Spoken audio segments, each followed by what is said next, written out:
Capítulo 4. Prácticas espirituales. Introducción.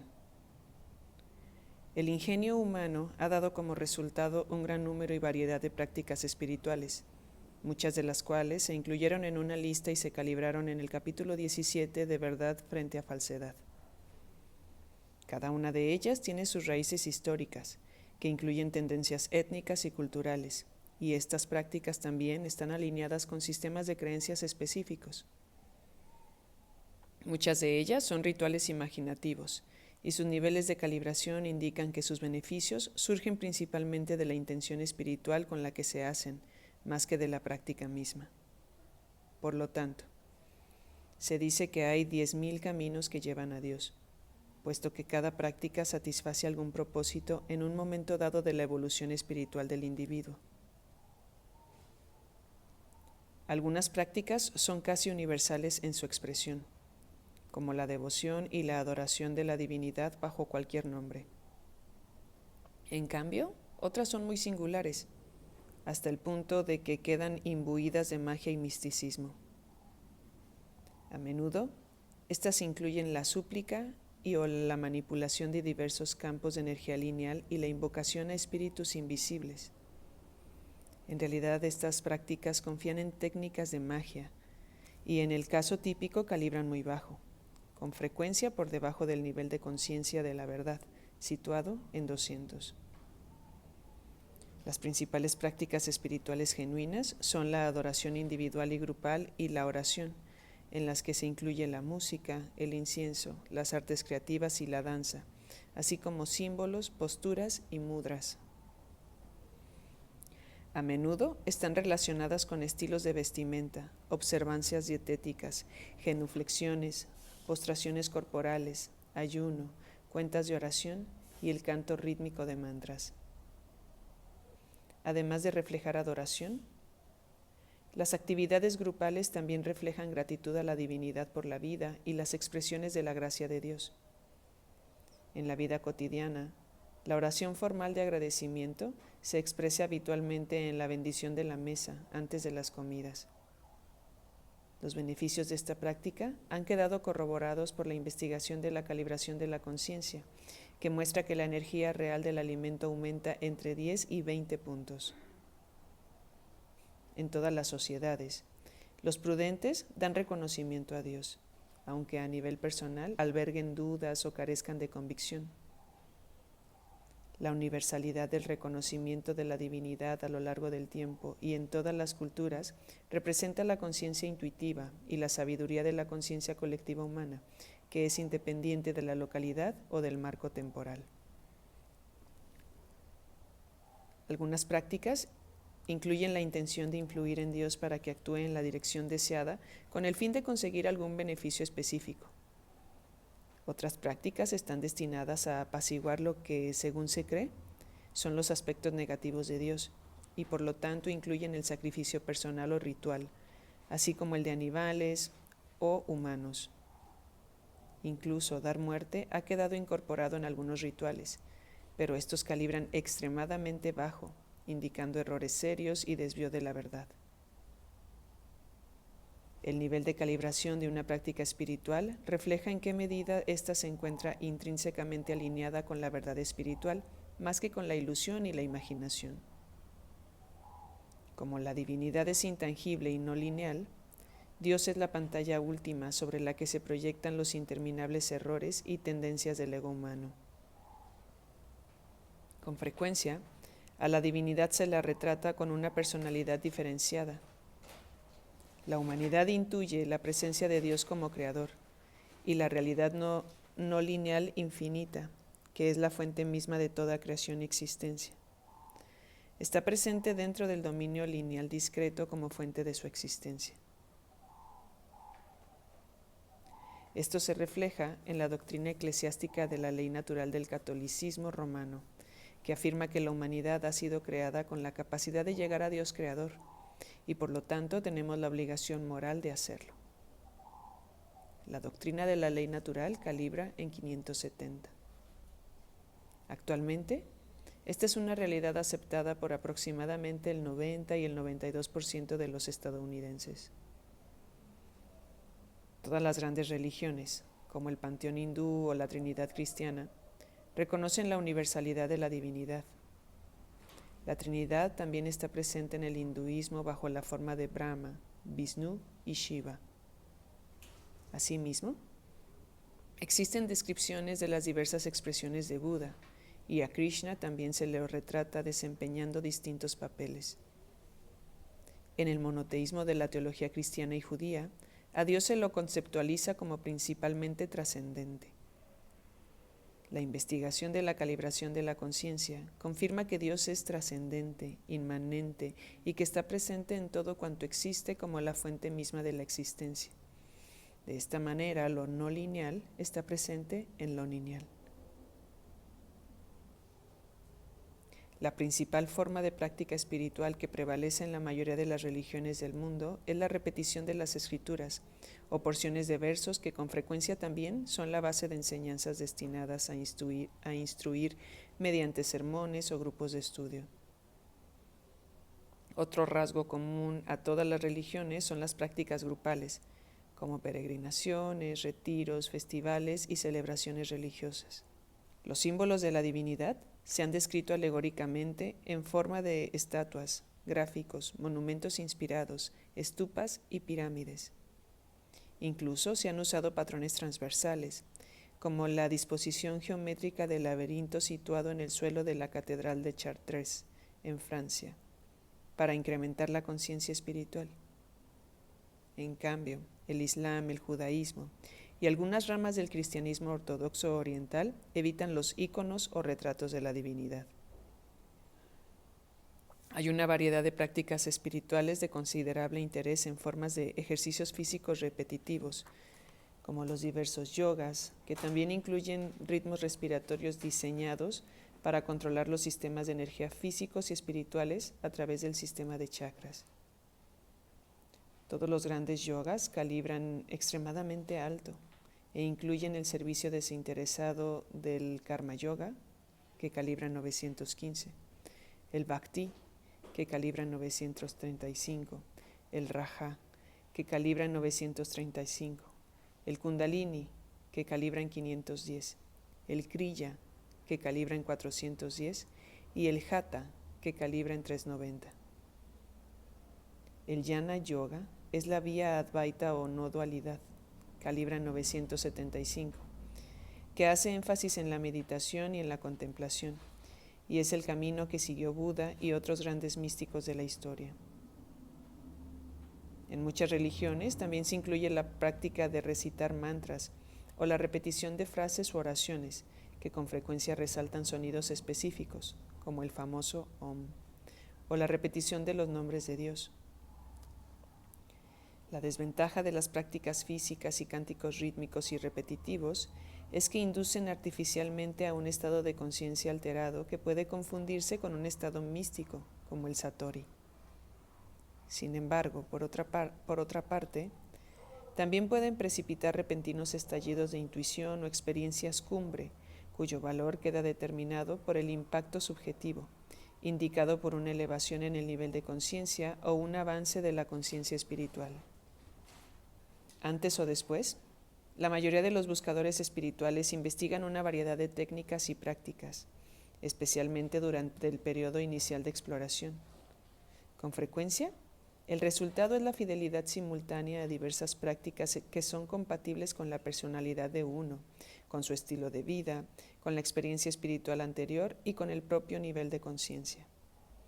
Asimismo, a lo largo del camino puede surgir la duda espiritual, y durante ciertos periodos de tiempo puede expresarse como ateísmo o agnosticismo, puesto que la búsqueda de la verdad adquiere múltiples expresiones y pasa por diversas fases aparentemente contradictorias. Si uno se alinea internamente con la integridad y prevalece la honestidad interna, el resultado estará alineado con la intención predominante.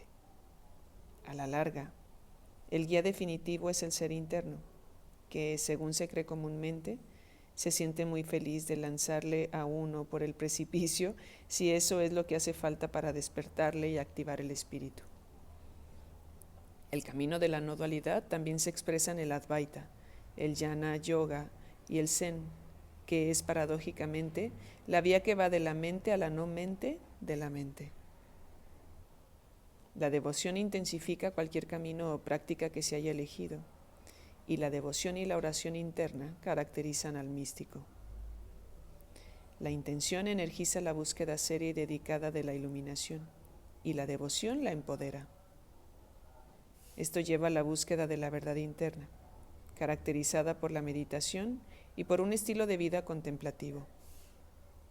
Aunque al principio la búsqueda pueda ser investigativa e incluso experimental, a medida que pasa el tiempo se convierte en el motivo predominante, en la dedicación prevaleciente y en el núcleo de la propia vida.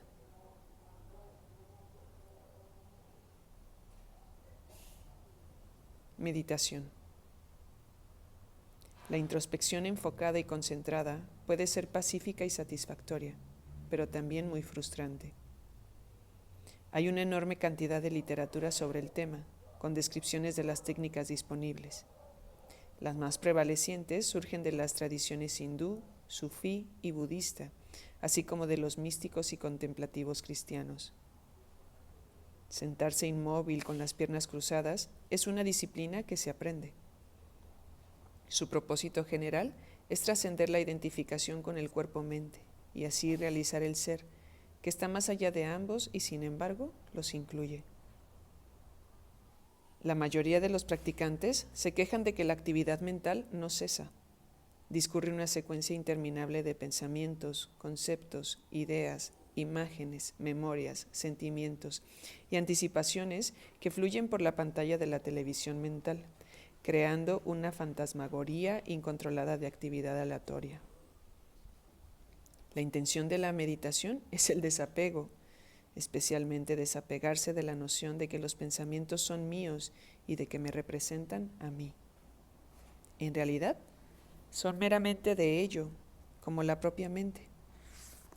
La idea de ser su propietario surge de que personalizamos estos pensamientos debido a la familiaridad, porque la cámara de nuestra mente estaba presente para registrar estos sucesos y recuerdos del pasado. No obstante, solo los registró porque les atribuyó importancia. Nótese que uno recuerda el pequeño detalle que se vio al borde de la carretera durante un viaje aburrido por el campo. El televisor interno de la mente registra lo que valora. Lo que no considera importante no se graba. El recuerdo y la revisualización también son consecuencia del valor proyectado e imaginado. Básicamente, cuando se examina, se descubre que el único verdadero valor de los recuerdos es que son míos. Así, en realidad no se presta atención a un zapato ordinario, pero mi zapato está imbuido de valor y por lo tanto se lo recuerda. Se puede determinar en qué medida se valora algo por la respuesta emocional ante su pérdida real o imaginaria. Una vez que los pensamientos, como los objetos, quedan despersonalizados, se devalúan y pierden su atractivo. Los pensamientos y los sentimientos surgen del deseo, y la mente desea lo que valora. Para despejar la mente, simplemente date cuenta de que nada en absoluto tiene un valor especial o único, excepto por la creencia que invertimos, superponemos o proyectamos sobre ello. Por lo tanto, retira el valor, la valía, la importancia y el interés. Pregunta: ¿no contradice esto la suposición espiritual de que todo es igualmente santo y sagrado por virtud de la divinidad de su creación? Respuesta: a estas alturas, ese todo es santo y sagrado no es más que una creencia de la mente y una repetición de lo que se ha oído. El hecho de que es intrínsecamente verdad se revelará más adelante, sin superponer la conceptualización. Desde el punto de vista del ego, el valor es un proceso mental emocionalizado y la realidad no requiere procesos mentales. Con humildad, uno puede afirmar y ser testigo de manera íntegra de que simplemente todo es como es, con independencia del valor que se le proyecte. Su valor intrínseco es que ello es decir, la existencia es completa en sí misma y no necesita que se le proyecte la idea de ser especial. Cuando la esencia divina de la totalidad de la creación brilla sin obstrucción, el asombro hace que el ego-mente quede en silencio.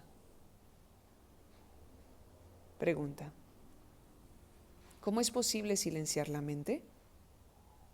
Respuesta: el 99% de la mente ya está en silencio y carece de contenido lineal. Solo un 1% está activo, como demuestra la calibración de la conciencia. Pero en ese 1% es donde se enfoca la atención. Nótese mediante la observación cercana que cada pensamiento surge de un campo de energía silencioso y claro, que es la fuente del pensamiento, de las ideas y de las imágenes. No surge, como la mente presume, como resultado de la causación lineal. Al contrario, cada pensamiento surge independientemente de todos los demás, como un pez volador que vuela fuera del mar. El mar es como la condición silenciosa, primaria y a priori de la mente y de los pensamientos. El concepto de que, de algún modo, los pensamientos son causados o tienen correlaciones significativas entre ellos es un pensamiento posterior y superpuesto. Cada pez volador surge de la quietud primordial, independientemente de los demás. La interpretación o el significado se atribuyen a través del observador, que, por ejemplo, al ver que 3 peces voladores saltan a la vez del agua, dice: «Mira cómo están triangulando los peces». La mente traduce el fenómeno en una 10 milésima de segundo, por tanto, es como el mecanismo reproductor de una grabadora. Cuando se disuelve esa interfaz mental entre el fenómeno y su experimentación, la diferencia es muy dramática. Pregunta: ¿pero qué pasa con la clásica enseñanza espiritual de buscar el espacio entre los 2 pensamientos?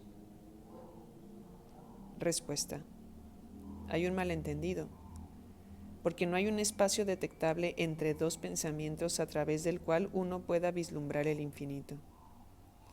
El supuesto espacio no está entre los pensamientos, sino que es anterior a ellos. La percepción se mueve a la misma velocidad que la mentalización. Por lo tanto, esperar que la percepción discierna un espacio entre 2 pensamientos es imposible, porque entonces tendría que moverse a una velocidad mayor que una 10 milésima de segundo. Es decir, la facultad perceptiva de la mente se mueve a la misma velocidad que el contenido de la mente. Así, intentar observar el espacio entre 2 pensamientos es como un perro que intenta atrapar su propia cola. Esta es la razón por la que muchos meditadores serios y comprometidos no alcanzan la iluminación, incluso después de dedicar muchos años a la meditación. Simplemente están buscando en el lugar equivocado. Calibra como verdad. Pregunta: entonces, ¿cómo puede uno silenciar la mente? Respuesta: no puede. Ella se detiene por sí misma cuando se le retira la energía y se deja de prestarle interés. Resulta más útil renegar de ella, dejar de identificarse con ella y de considerarla mi mente. Los pensamientos son la consecuencia automática de un nivel específico de conciencia calibrada y también de la personalización, mediante la cual ganan valor. Al renunciar a activar la memoria, uno vive en el instante emergente, en lugar de residir en el pasado o anticipar el futuro. Pregunta: ¿retirar el valor mágico de ser su propietario y el concepto de que es mía silencia la mente? Respuesta: la mente se detiene cuando el narcisismo deja de darle energía. Los pensamientos, las ideas y los conceptos tienen valor pragmático y son útiles para lo mundano, pero cuando se renuncia a lo mundano, son un exceso de equipaje y carecen de valor. En la quietud infinita de un gran bosque, ¿qué valor tiene un radio? Uno puede visitar las grandes y magníficas catedrales de Europa y observar a los visitantes hablar sin cesar por sus teléfonos móviles, perdiéndose completamente la maravilla de su asombrosa y cruda belleza. Parecen caminar por allí inconscientemente, en algún tipo de mundo onírico, olvidando la belleza y la magnificencia silenciosas e intemporales. Una vez más, la mente se detiene cuando el narcisismo deja de infundirle energía. La actividad pensante es intrínsecamente vanidad. La supervivencia es espontánea y autónoma, una consecuencia kármica automática. Incluso cuando la mente se queda totalmente en silencio, el cuerpo continúa con sus cosas, como un juguete al que el karma ha dado cuerda. Pregunta: ¿qué hay de la meditación sobre una imagen o un concepto? Respuesta: eso es enfocar la atención en lo lineal. En cualquier caso, finalmente la mente se aparta de en medio y deja paso a lo no lineal. Y entonces surge un significado mayor, porque está libre de obstrucciones. La meditación formal en la que se mantiene en la mente una imagen divina es un tipo de adoración y súplica. A través de la rendición y la invocación, surge un conocimiento que lleva a sintonizarse con la energía etérica espiritual del maestro y con el nivel de conciencia de su campo vibracional. Así, una imagen puede elevar y resultar inspiradora, pero finalmente también hay que renunciar a eso por ser una dependencia. Pregunta: ¿cuál es el valor de los mantras? Respuesta: están de acuerdo con todo lo anterior. Su propósito es aquietar la mente e invocar un campo de alta energía.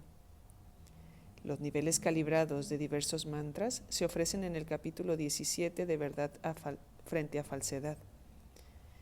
Para un mayor beneficio, el sonido debe repetirse silenciosamente. Hay una limitación inherente en los mantras repetitivos, pues con frecuencia producen un estado de conciencia semi-autohipnótico, que en realidad se convierte en una obstrucción para el estado de realización buscado. La iluminación no es un estado de conciencia alterado inducido por las ondas alfa, la retroalimentación o la repetición rítmica de danzas, sonidos, respiración o movimientos corporales. No es el subidón de los tambores, de la música, de las campanas, de los cantos ni del ascetismo extremo. Todo lo anterior es transitorio. Cuando el golpear con los pies, los tambores, las campanas, el incienso, los gongs y las luces deslumbrantes se detienen, también se detiene el estado de trance inducido artificialmente, que es más un estado de conciencia alterada que de conocimiento. Asimismo, los productos psicodélicos permiten vislumbrar estados de conciencia avanzados, pero también receden. Los estados de alegría espiritual y éxtasis ocurren de manera natural en los niveles calibrados de la parte alta de los 500.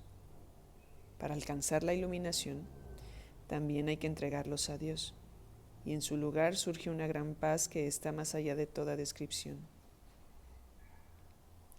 La paz de Dios trasciende experiencialmente todos los estados previos, por más exquisitos que puedan haber sido. Meditación. Pregunta: ¿en qué debería enfocarse uno durante la meditación? Respuesta: hay 3 estilos básicos que son eficaces y fructíferos. El primero podría describirse como comprensión psicológica o autoexamen. El segundo pasa a través del campo de pensamientos y el tercero es el más simple, y mediante él se pasa por alto el campo de los pensamientos. Estilo 1. Psicológico. El propósito se enfoca en entender e investigar los motivos internos, las actitudes, las presuposiciones y los sentimientos ocultos.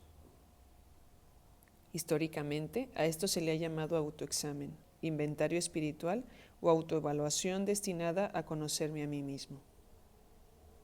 El requisito es mantener un fuerte compromiso con la honestidad interna y renunciar a juzgarse a uno mismo. Esto revela nuestros impulsos instintivos y sus componentes emocionales y psicológicos. A continuación, se procesan mediante el perdón, la aceptación y la recontextualización. Estilo 2. A través de la mente.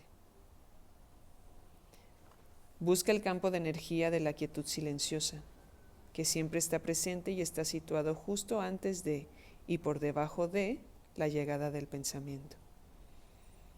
Busca la fuente de energía de la que emanan los pensamientos. Observa cómo empieza a surgir el pensamiento como una especie de sentimiento vago. Seguidamente se desarrolla una progresiva especificidad. Por ejemplo, un pensamiento puede empezar como una sensación general de perreidad y entonces evoluciona de manera específica hacia un perro. A continuación, se particulariza rápidamente en Robert, nombre de un perro, y surge el pensamiento de el bueno de Robert, seguido por la triste historia de cómo se perdió un día, y así sucesivamente. Mediante el enfoque afilado y evitando involucrarse, desarrollamos la capacidad de observar con agudeza la formación del pensamiento en una fase cada vez más temprana de su proceso, antes de que se vuelva concreto y lineal al definir algo específico. Mediante este proceso, llevamos la atención hacia el origen silencioso y no lineal del campo de energía del proceso de pensamiento mismo. Este es el campo de energía del deseo de pensar, que el ego considera prioritario, porque está relacionado con la creencia y el concepto del yo.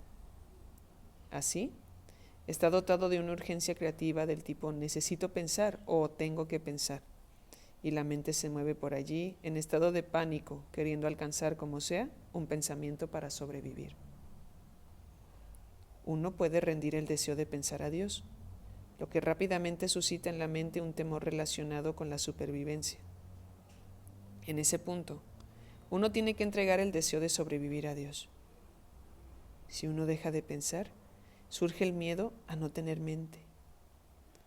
Al estado sin pensamiento se le denomina idiotez divina o estupidez divina. Sin embargo, aquello que realmente tenga que ser conocido se revelará a sí mismo, no en forma de pensamientos, sino comprensión, entendimiento y apercepción de totalidades.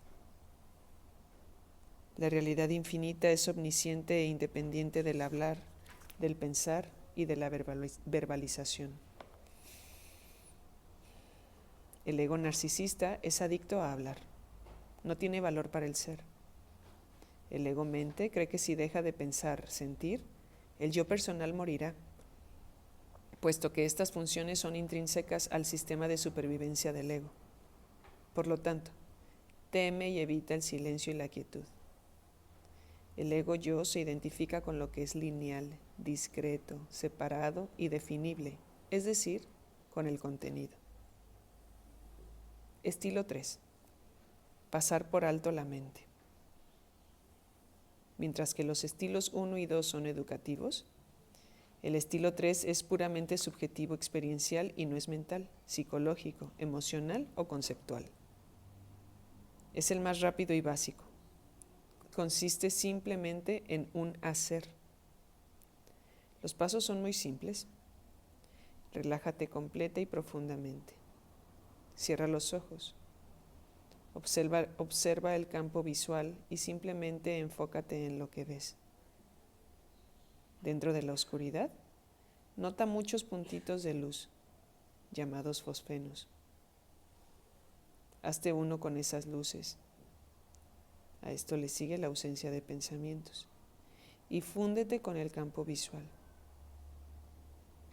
A su debido tiempo, el contexto comienza simultáneamente a cambiar y a profundizarse.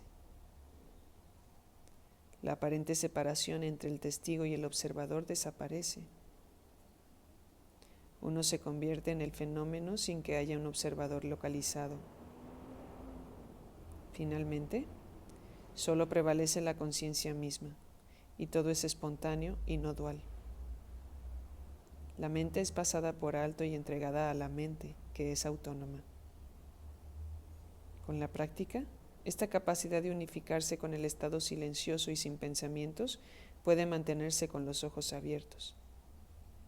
Entonces uno vive dentro del estado silencioso. Al principio, el estado se pierde cuando se necesita volver a funcionar o se necesita usar la mente. Sin embargo, con la práctica se puede trascender hasta esa distracción, y el estado de silencio prevalece aunque la persona esté relacionándose y actuando en el mundo. En último término, el estado interno prevalece y la acción desinteresada opera de manera espontánea y autónoma. Es como un juguete al que el karma ha dado cuerda.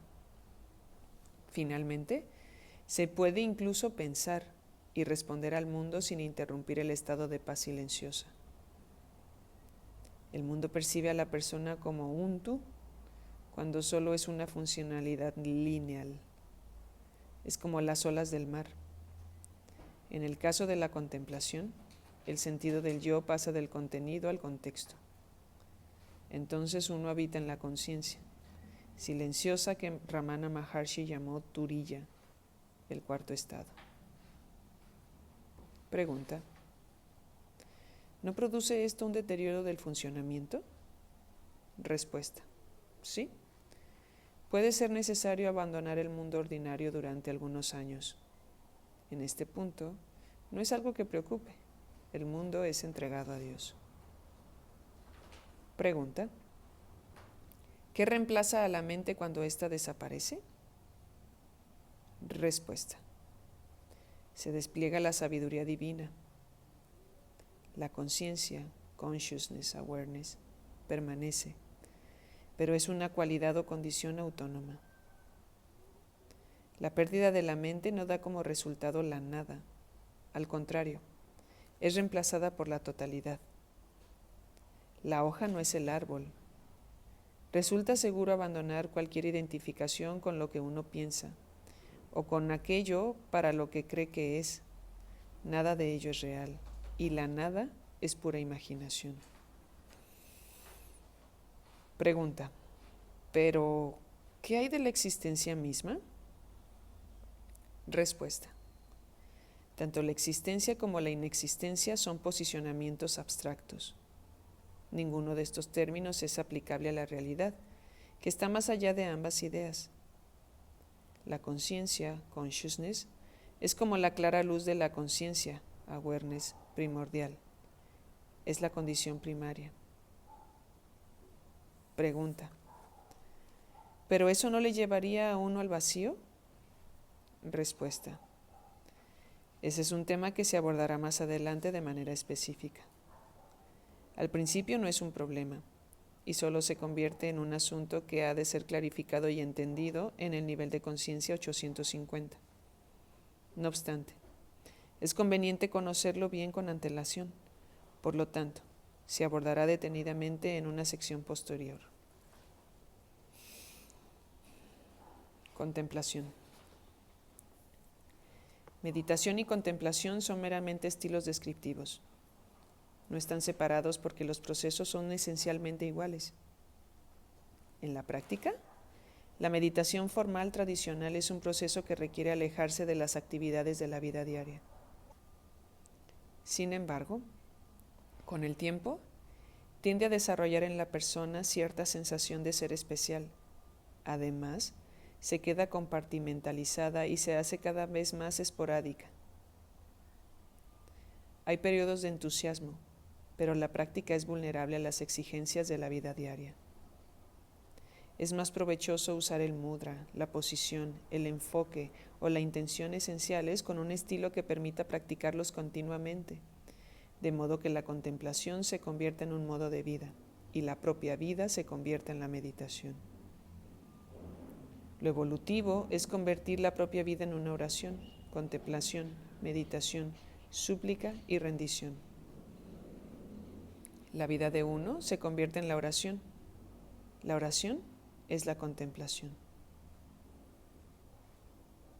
El estilo de vida contemplativo facilita la transferencia del sentido de identidad del cuerpo y la mente al testigo observador, que es más primario y está más cerca de la verdad del yo y de la realidad.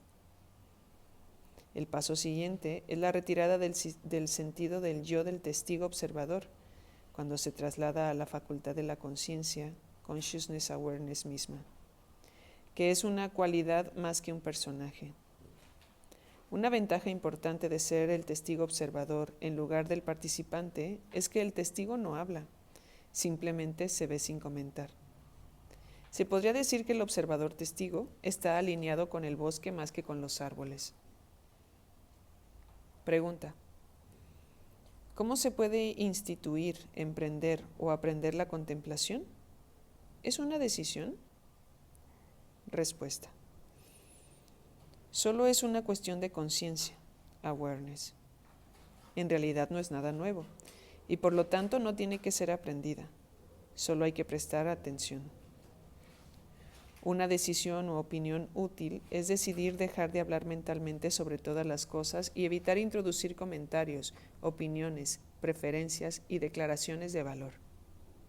Por lo tanto, la disciplina consiste en observar sin evaluar, sin atribuir valor, sin corregir, comentar o tener preferencias sobre lo que se observa. Entonces uno contempla el surgir y el pasar de los fenómenos y la naturaleza transitoria de las apariencias que, de acuerdo con el proceso mental ordinario, se conceptualizan como una secuencia de causas y efectos.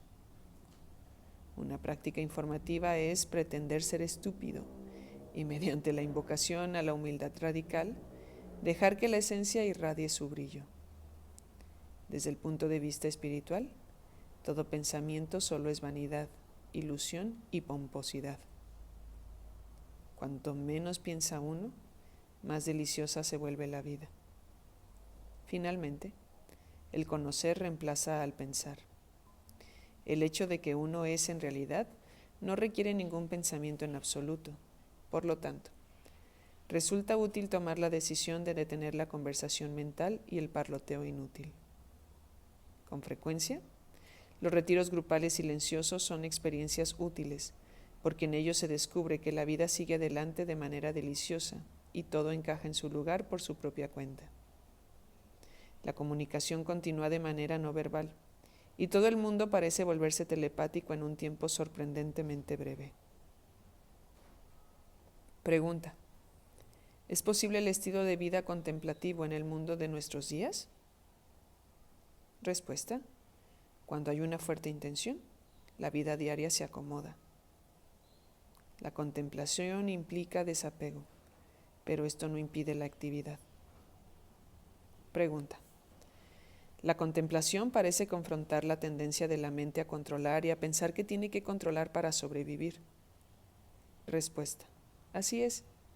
Mediante la práctica, se toma conciencia de que todo ocurre espontáneamente como consecuencia del campo general, además de la intención y de que tú, como agente causal imaginario, nunca has sido necesario. Pregunta: ¿pero no es necesario el control para la supervivencia? Respuesta: deja que Dios se preocupe de tu supervivencia. Si le resulta útil al ser descartar el cuerpo, que así sea. En una práctica espiritual estricta, llegará el momento en el que uno realmente tendrá permiso para abandonar el cuerpo mundano. Uno observará si el cuerpo sigue caminando y respirando o no. Al final, lo que uno concibe que es, tiene que ser entregado a Dios. Si sirve a la providencia, esta vida corporal continúa, y si no lo hace, entonces cesa. Esta eventualidad depende de la presencia. Pregunta: suena como si el trabajo espiritual serio puede acabar impidiendo el estilo de vida al que uno está acostumbrado. Respuesta: así es. Algunos devotos abandonan su estilo de vida. otros se hacen renunciantes y otros lo modifican para que esté más acorde con su serio compromiso espiritual. Este reto saca a la luz asuntos que han de ser procesados, como los apegos a los demás, a las posesiones, al estilo de vida y a conceptos como el deber, la obligación, la responsabilidad, etc. Al final, para el verdadero devoto, la búsqueda de la realidad espiritual se superpone a todas las demás consideraciones. El compromiso de iluminarse conlleva la decisión de hacerlo pase lo que pase. Pregunta: ¿eso suena alarmante? Respuesta: la entidad que está alarmada y parece confrontar esta situación no es la misma que la que plantea la pregunta. La necesidad de tomar una gran decisión crítica no surge hasta que se tiene suficiente fuerza para gestionarla. Por eso no es sabio intentar forzar el progreso espiritual por medios artificiales. Facilitarlo es una cosa, intentar forzarlo es otra.